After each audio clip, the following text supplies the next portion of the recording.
Hello, hello. Welcome back. Today we are going to be doing another reading journal slash planning look ahead for 2026. This time for the um, 2026 Romanceopoly challenge, which is a romance genre specific challenge that is themed as a university this year. It has adorable graphics and a fun sort of vibe generally. So I will take you through a little bit more about that, as well as obviously as we go through, show you what I've already planned, ask for some assistance with a few of the ones that I don't necessarily regularly interact with that genre, or just I can't find one that sounds interesting in the case of one of them. So let me pop on over. Okay, so the Romanceopoly um, challenge is hosted by UTC Book Blog, and go over there. They have a ton of information available. They've got a Fable for if you want to join their monthly book club that is linked into this. They've got chat rooms in that Fable for most of the different departments. They also have a link to their story graph, and all of the graphics and everything that you see here is all explained on their channel and or in the PDFs and things that are available. So lots of fun. All right, so let's get started. So as per usual, I like to start out a journal with some explanation of what's going on. So here I just have the congrats, you've been accepted. This was pulled directly from just a screenshot of their PDF packet that explains all the different things within this challenge. I thought it was cool because they had 4 different aesthetics for you to choose. Not necessarily aesthetics because it's all the same except for the girl here. There were 4 different characters I guess you could choose to be, is how I'm sort of been reading it. It's like which character makes the most sense, who's closest to either who you want to play in this game or looks the most like you, however you want to do it. There are only 4 options, so obviously there's not a ton out there, but I think it's cool that they actually have more than one option um, out there, because a lot of places it's like this is the option, and it's cool they have more than one.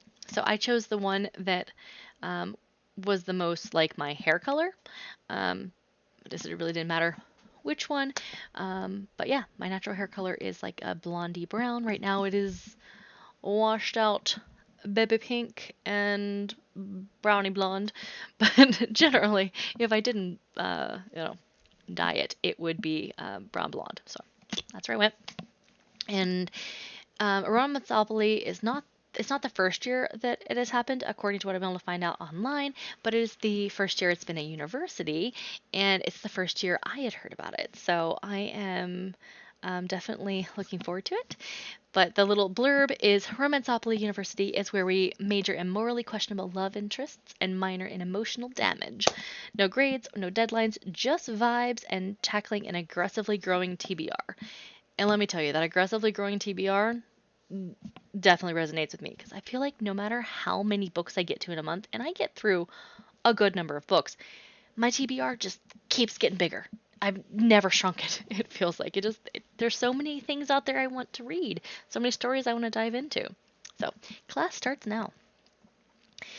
The first thing that I noticed when I went in here was this really cute map.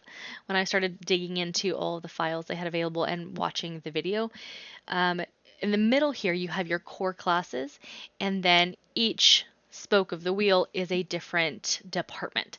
So in the documentation it says that you can like roll and move your way around the board. I don't think I'm going to be doing it that way. I would rather just finish them as I get to them, um, because I want this to be a kind of chill, relaxed vibe, and it won't be a chill, relaxed vibe if I'm doing rolling the dice and trying to figure out what's next, and then trying to figure out if I can get that book in time from the library, and stress that I don't need. So I'm going to just see what's available, what I'm in the mood for, etc., and go that route instead. So that is one small change that I am making that is different from what's in the book. So just as an FYI.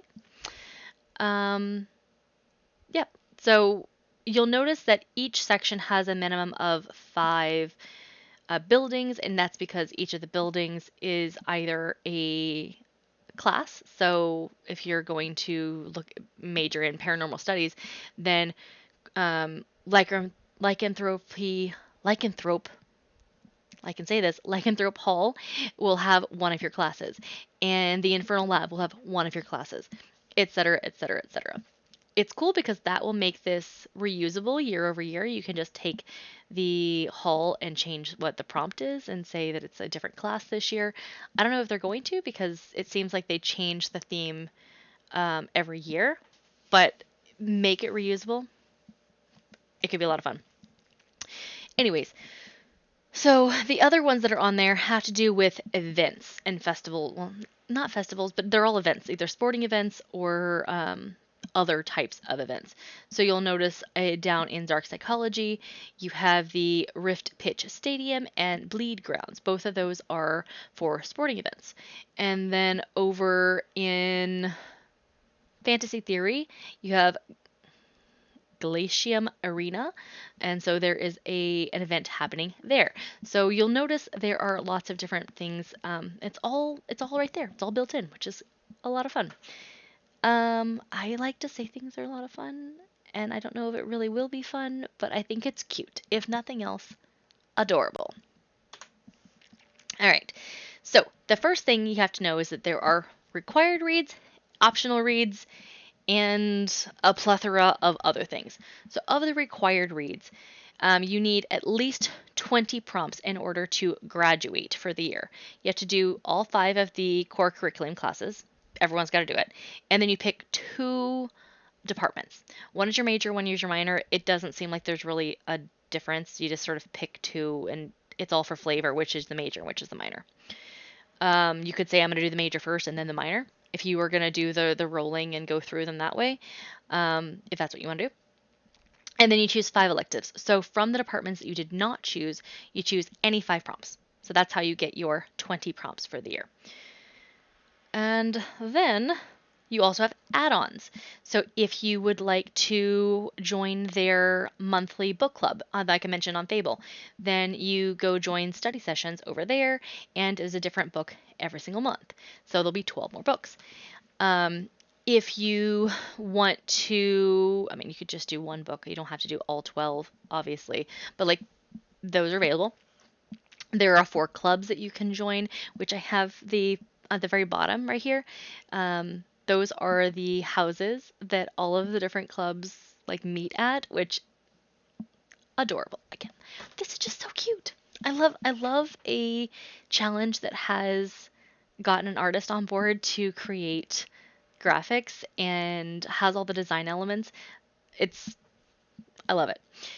Anyways, so you can choose those. Each of those clubs has 4 challenges. So if you join just one, you would get 4 additional prompts. If you chose all 4 of them, that's 16 more prompts. So you can see this could very quickly spiral into the largest challenge of the year if you wanted to do all the things. But you can also make it just 20 and be done. So yeah, I like that it is optional. Like they made it so that you can feel like you've accomplished something no matter what level of reading you're doing. So for me, I don't know that I want to necessarily do all of the challenge. Well, I mean, yes, I do. But at the same time, I don't know if I'll be able to because I'm doing other challenges and I'm not only reading romance books. I'm also reading thrillers and mysteries and nonfiction and fantasy and all the things. And because I'm reading so many different types of books, many different genres, not everything I read is going to fit into this challenge, unfortunately. Even if I had 3 months to dedicate to just finishing this, I'd be lagging behind in other things. So I'm going to sort of take this one a little bit more, see how we feel as we're going throughout the year, I think. So I'll show you what I mean as we get to that. And then additionally, there are sports events or sporting leagues or other events, and those are 4 per event, and each event is for a quarter. So the clubs are one club for the entire year. The events are one event for a quarter. So that's another 16 prompts you could do, and you could do just one quarter if you wanted to. So for instance, when we get to it, the winter one has 4, and then the spring one has 4, etc., etc., etc. All right, schedule starts in January. You have the entire year to finish it.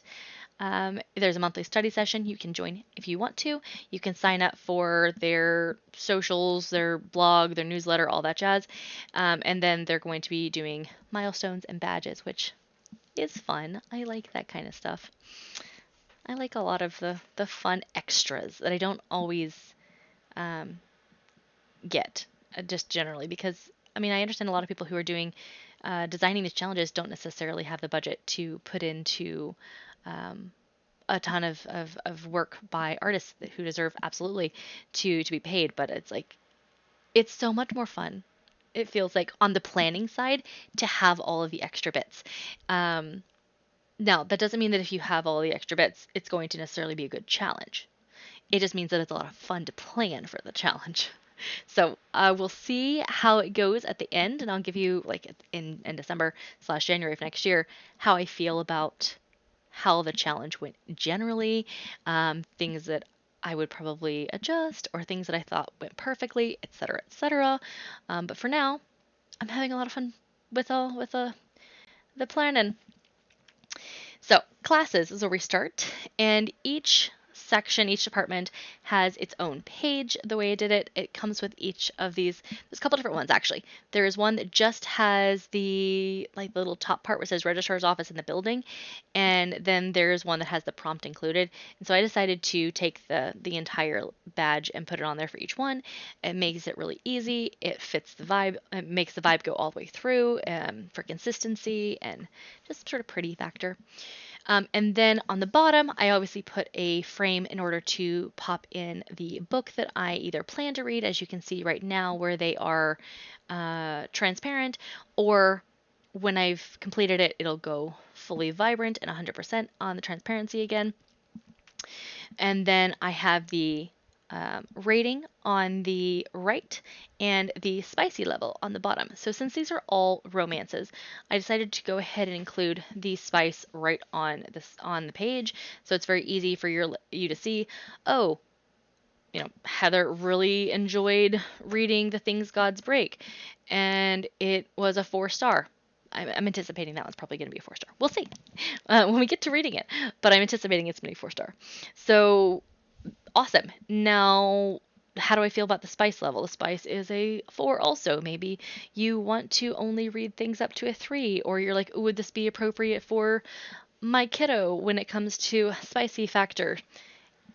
I wanted to put it all in one spot. Now, I would love to be able to make the peppers match aesthetically. I cannot get them to be the off-white beige.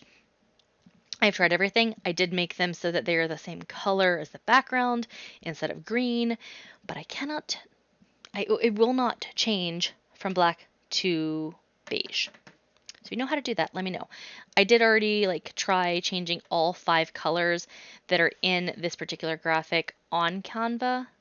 I could also potentially go in and change it in another thing, and then I could play around with it and probably figure out a way to do it. I do not have time at the moment to do so.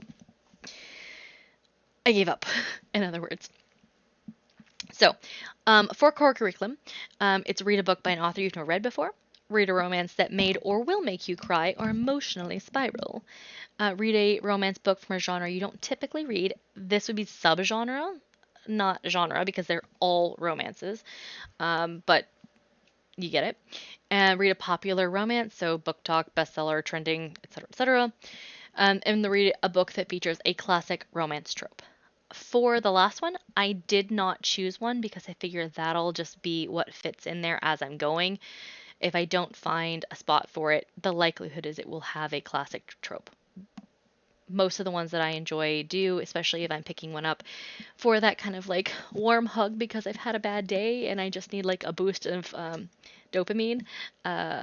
then it's probably going to have one of several classic tropes that I could throw in there. Now, the other one that you see that's completely empty on this one, I don't know, because I don't like to cry. I don't like to read romances that make me cry. Like, I read romances because they make me happy or they, bring me joy. I don't necessarily want to cry. Now, have I cried reading books? Absolutely, I have. But it's not something I seek out. I don't want to cry, just like I don't necessarily want to be like made super, super angry, though I do read books that will make me upset or angry because they broaden my horizons as a reader. They make me understand from other people's perspectives, that kind of thing. But it doesn't mean I necessarily make a point to go and find romances that make me cry.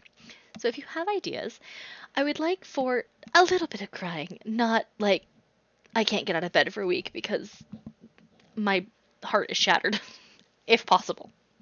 So minor spiraling, not epic depression level of spiraling, please. The other three I have on here are, well, I guess two of the three, Summer Romance and Done and Dusted, are on here because they are already on a list of books that I need to read. Specifically, they are on for book clubs that I did not finish all the books that were from that last year. Maybe I didn't get it in time, so I skipped it to do another one until, though I wouldn't be further behind. If you're getting most of your books from the library, sometimes that happens. So both of those books are in that category. So I wanted to read them so that I will have read them at some point. I could potentially switch them out and not get to these books, but they fit those prompts, so I figured I'd go ahead and pop them on there. And then The Thing is God's Break, I just want to read it. I just do. And I've seen it multiple times now on trending, on Instagram specifically. So I figured, you know what? Let's take advantage. Put it in a prompt. All right, Dark Psychology. I spent the most time working on this one. Two of the books I have not really done any reading at all about what they're about. One of the books is in, I'll explain the other ones as I go through. So, read a dark romance with an obsessive love interest. I chose Wretched by Emily McIntyre, and this is one that is in a series that my husband is reading, so I'm reading as well, and so that one's going to happen for that reason. A stalker romance or a romantic thriller.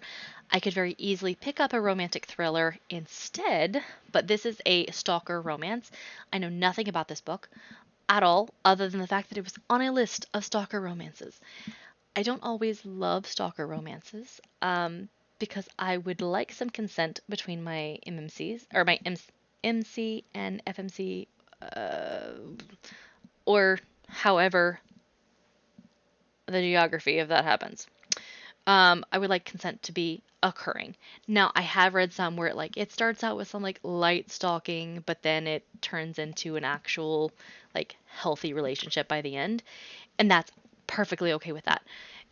Even some other dark things going on, but I don't want a book that is going to make me feel like the character is being abused rather than participating in a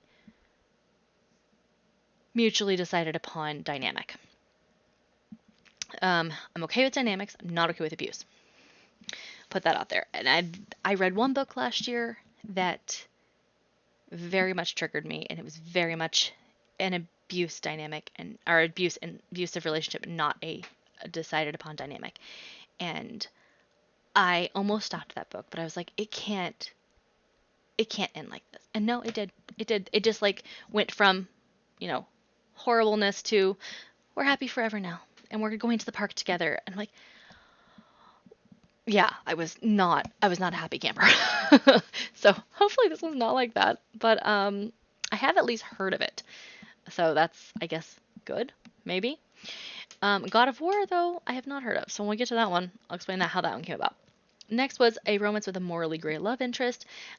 Phantasma could fit here or it could fit another prompt we're going to look at later. So I went ahead and popped it in here because it showed up on a list again when I was looking through what other people are reading for this particular prompt. It was showing there, and so I'm hoping it fits.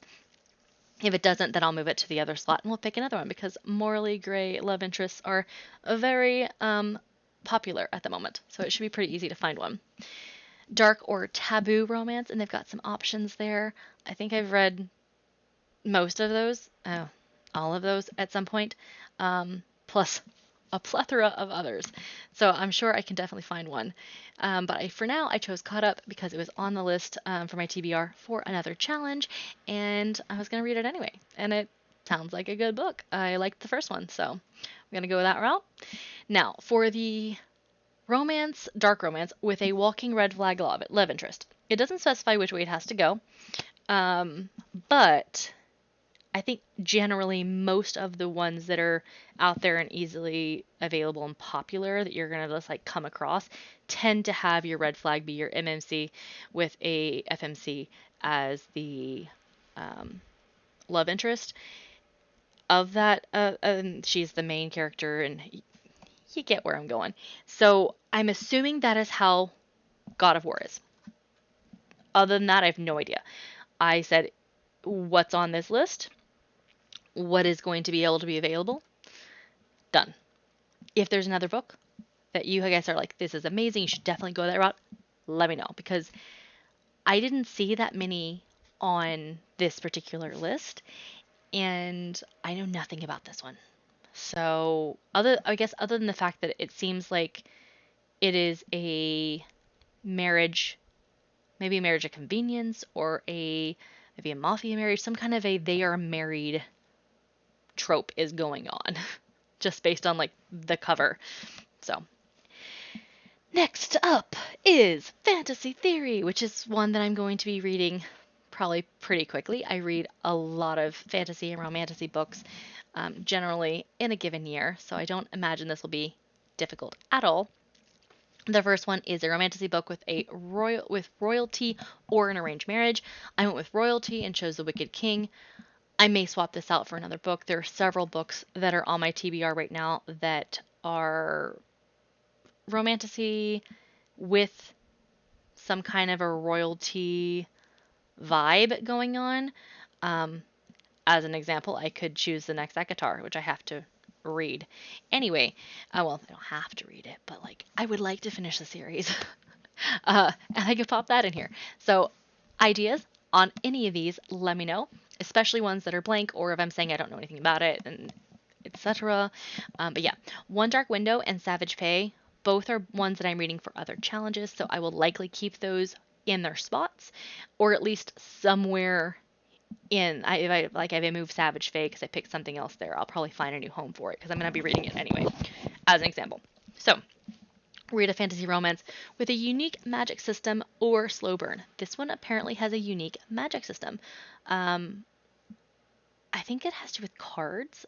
Again, I want to go into this one kind of blind because I've heard really good things about it, but yeah, it's a romantasy. It has magic. That's it. That's all I know so far. And I'm looking forward to this one. I should hopefully have that one in like January, February, according to my Libby app.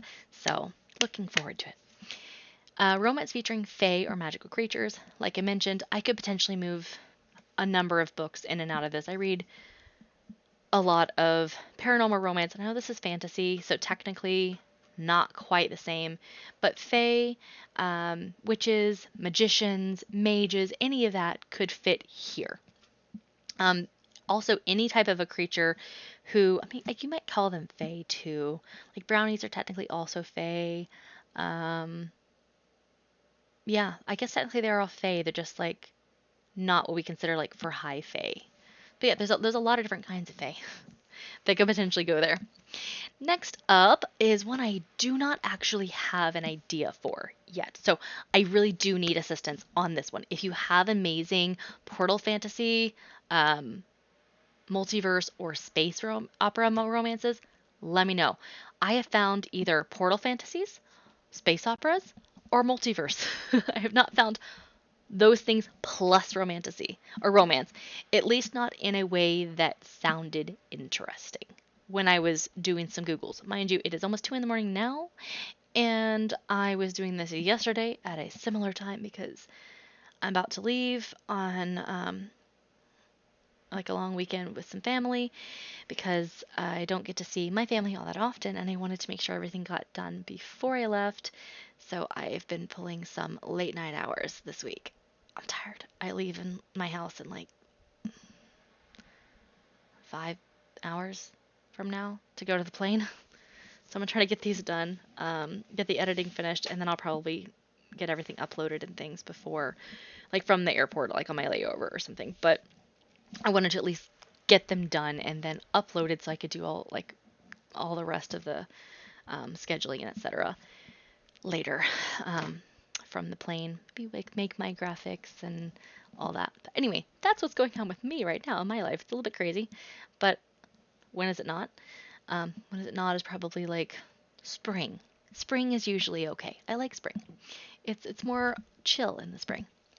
All right, and the last one on this one is a romance featuring a warrior, warlord, assassin, or protector. And Anathema is already on a list for a book club, a book that I missed.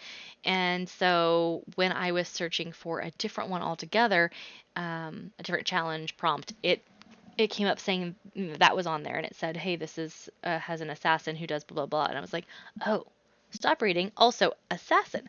That will fit back over there." So I popped it in there. Next up is Paranormal Studies, read a shifter romance. I'll read a bunch of those. I'm choosing currently Magic Breaks by Ilona Andrews. Vampire Romance, Vampire Knitting Club. I read a prequel novella in this series last year, and it was cute, so I want to read the first of the series, see how I like it. Read a Fated Mates romance. I think On Wings of Blood is one. I'm not 100% sure, but it says that it is, and it's been on my TBR for a while, so time to check it out. Ghost romance or curse love story. Like I mentioned earlier, I could potentially move Phantasma over here, but for now I went with the curse love route and went and chose a Dark Hunter novel. Night Embrace is the next on my list in that series, so put that one in there. And then demon romance or one involving magical contracts.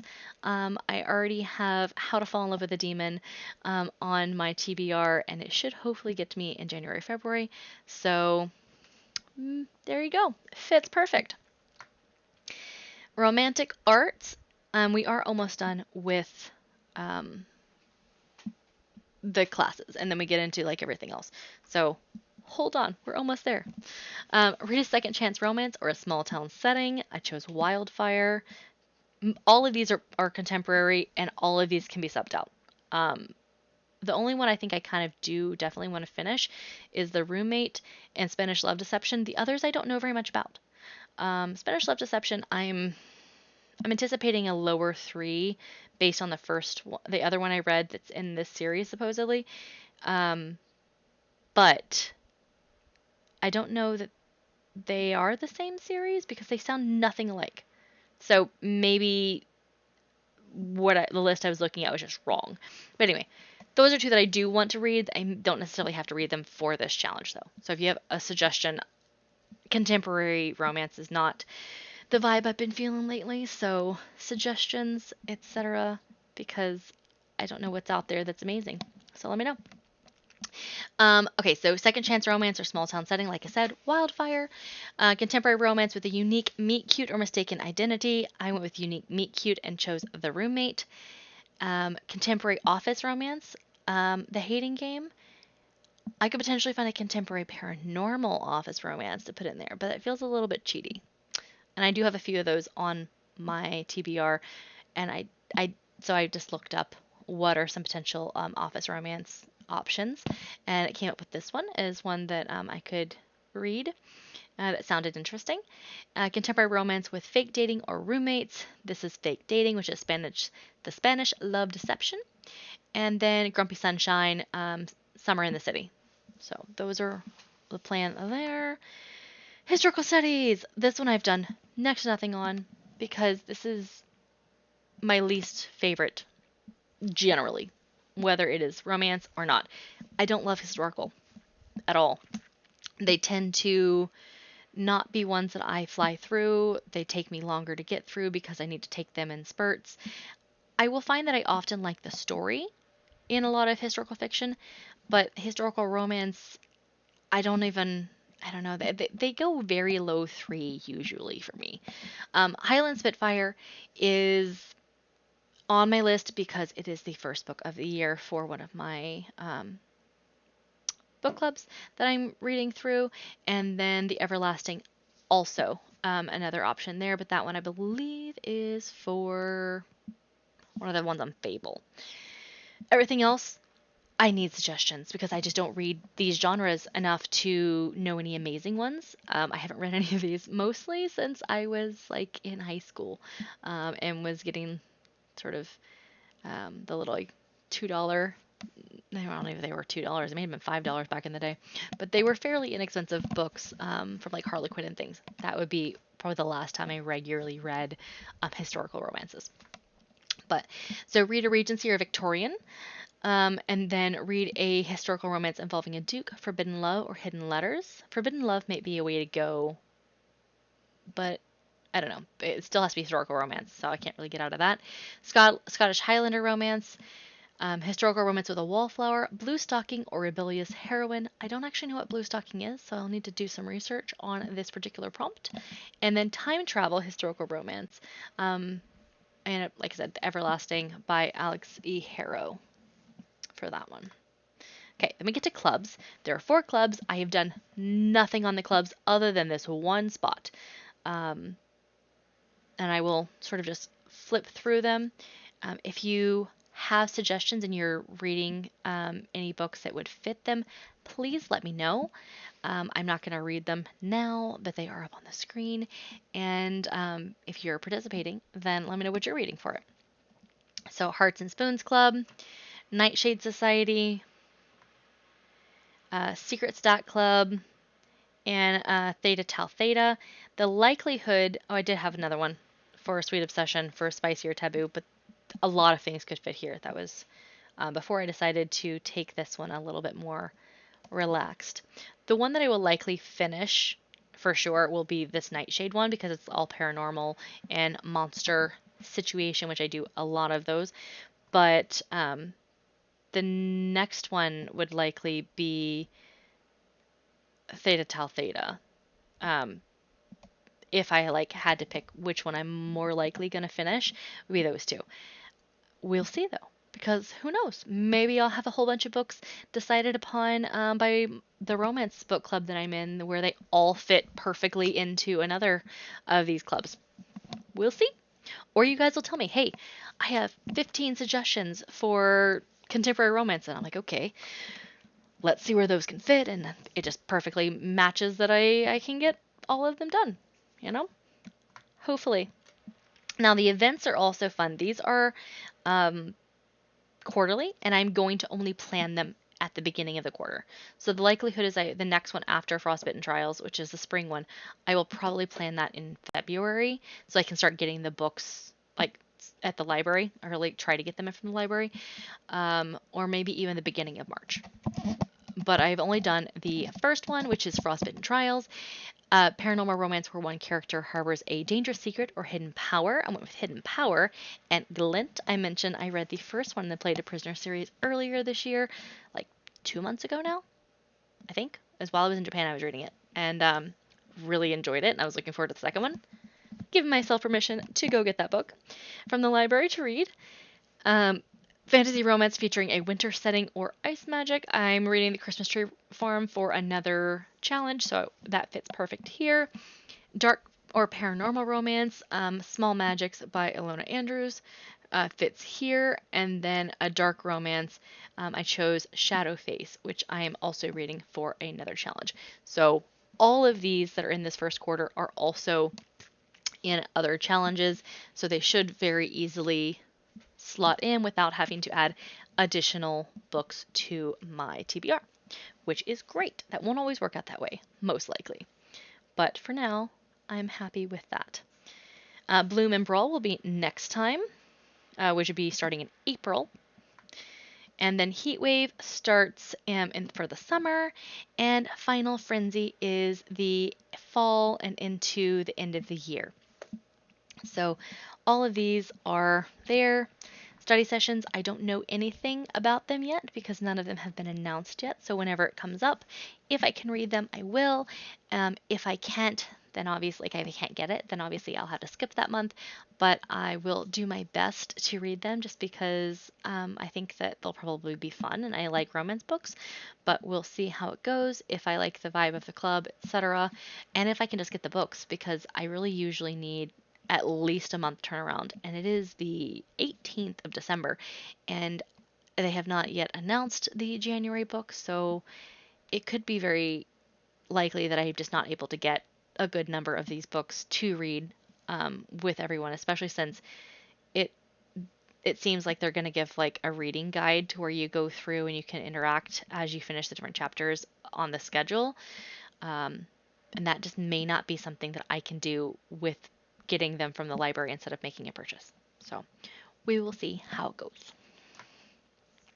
And then you can be on the Dean's List or get valedictorian, as well as earn your varsity letter, become a cross-season champion, or the hall room MVP. And then, of course, those are all for seasonal and number of classes that you finish, etc., as well as clubs.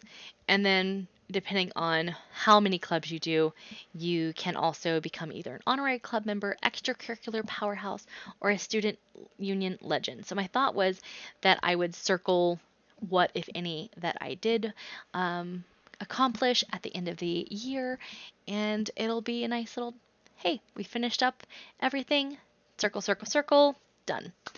And yeah, that is sort of my thoughts on how I plan on taking this. I'm going to take this as slow as I can. I'm going to be treating this similar to how I'm treating my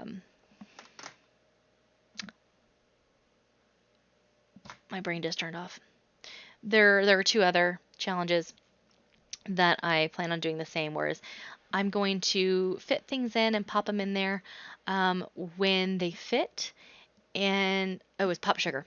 That's the one I was trying to think in my brain. And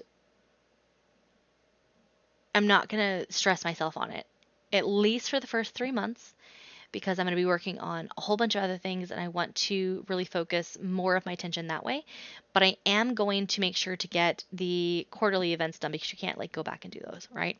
But the other ones I will allow for a lot more leeway. Generally, I'll be like, okay, I just got to 2 of them this month. No big. Because they have all year to finish most of them. And I want to make sure that I'm not stressing myself out and actually having fun doing the challenges, especially when someone puts this much time and effort into them, as they have for a number of the other challenges. All of them have taken out a ton of time, actually, because I tend to pick ones that I think are really dynamic and fun, looking from the outside. People put a lot of time into designing these and working, getting everything set up, and then I'm moderating them and making sure that people stay engaged. I don't want to not enjoy all of the effort that they're putting into doing that. So I'm going to try to make myself chill out a little bit and not make finishing challenges my entire personality this year. We'll see how that goes. I tend to be competitive against myself and a bit of completionist. And I love planning, and not completing a challenge that I've planned feels sort of almost physically painful. So it's a work in progress, as are we all, right? But anyways, thank you so much for watching. Let me know if you're participating and if you have suggestions for any of the ones that were empty or ones that can be moved around. Let me know, because I love a lovely romance, and ones that make me happy or ones that make me think, or just, even a nice little spicy saucy number every now and again is good fun. So I will see you guys next time. Bye!